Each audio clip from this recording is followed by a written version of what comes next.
Apply for this scholarship, but don't apply for this scholarship.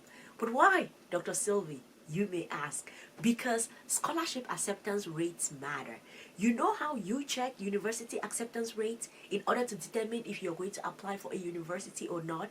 It is the same principle here. So let's get right into it. But before we do, hi, welcome. My name is Dr. Sylvie.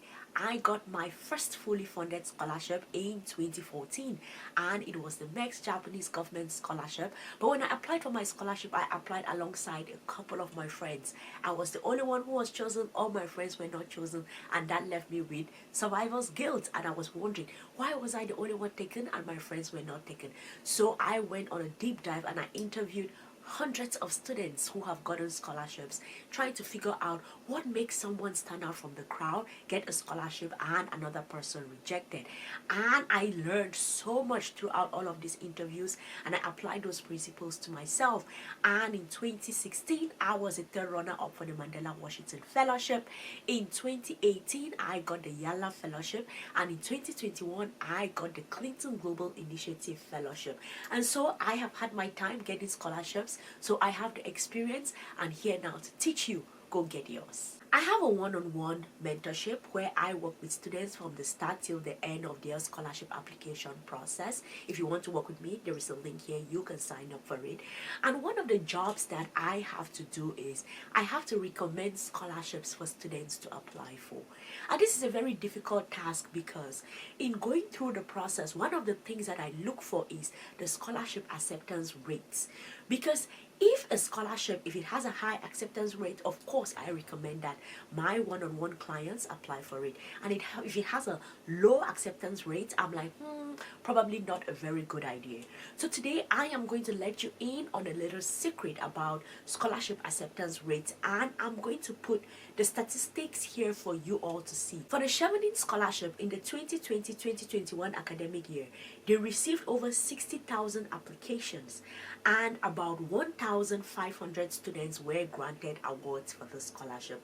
So that makes it about a 2 to 3% acceptance rate. On the other hand, for the Swedish Institute scholarships for global professionals, for the 2021-2022 cycle, they received about 10,000 applications and about 400 slots, 400 scholarships were granted, which means that is a 4 to 6% scholarship acceptance rate. So now let's look at this too. You have a 2 to 3% acceptance rate on one hand, and then you have a 4 to 6% acceptance rate on the other hand. So you may be thinking to yourself, I'm sure the answer is very clear by now. Which of these scholarships should you apply for? I know that the Chevening scholarship is extremely famous. Many students are interested in it. Many students apply for it. That is why you have 60,000 applications, right? But now you can see 2 to 3%, compare that to 4 to 6%. So as an objective student thinking strategy that you want to apply for scholarships, which of these two scholarships are you going to apply for? Which of them? Well, let me explain further. If this is helping you, I would like you to help me by hitting that like and subscribe such that the YouTube algorithm can show this video to more people. Thank you so much in advance. So why does this matter? This matters because when you look at these two scholarships side by side, you think about your time and effort allocation. One of the reasons that I offer a service called the Scholarships Abroad DIY Toolkit, which contains scholarships, graduate assistantships, no application fee universities, no tuition fee universities, links to sample CVs, links to sample research proposals, links to statement of purpose. When you have this kind of a central location where you can pick everything and apply for whatever scholarship you're interested in, it saves you time. And in the world of scholarship, strategic thinking is about the things that can save you time. And thinking about these two scholarship acceptance rates, it will save you time, because now you're going to see, should I apply for one or should I focus my time applying for the other one? And also it helps you decide, how should I allocate my efforts? Because if there's a scholarship that has a 2 to 3% acceptance rate and you've still made up your mind that I am going to apply for this scholarship, it is okay if you've made up your mind that you're going to apply for the scholarship, but you know that you have to put in more effort in order to prepare like the best, most competitive application. You probably have to work with a consultant. You probably have to work with scholarship grantees. I did a video about mentors, where to find them. If you haven't watched that video, go and watch it. So you will have to put in a lot more effort. But if you're just thinking about which one do I want to submit my application to, there is a chance that you may choose the Swedish Institute Scholarship over Chevening, right? The second thing to think about when you're thinking scholarship acceptance rate is to set yourself up with realistic expectations. If you apply for a scholarship that has a 2 to 3% acceptance rate, you know that there is a chance that you may not be accepted for that scholarship. So you sort of you prepare your mind ahead of time that, yeah, I'm applying, but I know that there's a high chance that I may get a rejection letter. And in case that rejection letter comes, you're just like, yeah, I was expecting it. So it gives you a very realistic view towards your scholarship application, such that you are not devastated when those rejection letters come because you did not have this information. Understanding this is also going to reduce rejection anxiety for you, because let's face it, the scholarship application process, I know some people who actually call rejection letters love letters, such that it can feel better in their spirit when they start receiving those rejection letters, just a way as to make it feel a little bit better.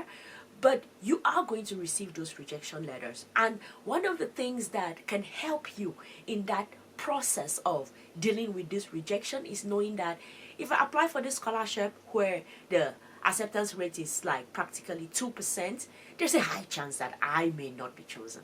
But if I apply for a scholarship that is like 4 to 6%, you're telling yourself, okay, maybe I may be chosen for the scholarship. So it helps you reduce that anxiety. And reducing anxiety is extremely important. The scholarship application process is extremely rigorous. So anything that reduces a form of the way you feel about the process, or the way that you carry out the process, is going to go a long way to make your life and your experience in applying way better. So anything that reduces anxiety is good for you. Anything that tells you where to put your efforts is good for you. Anything that helps you manage your time better is good for you. And that is the reason why making sure that you know the scholarship acceptance rate before you apply for a scholarship will go a long way to increase your experience in applying for scholarships. All of these fall in the category of scholarship application strategies, because applying for scholarships without a strategy is your fastest way to rejection letters, and that is what we are trying to avoid. So I will recommend you go and watch this video on the 80-20% rule to scholarship applications, and how you can make sure you always do a diagnosis of a scholarship before you apply for it, such that you can reduce the chances of getting rejection letters. I'm going to see you all in the next one. Cheers.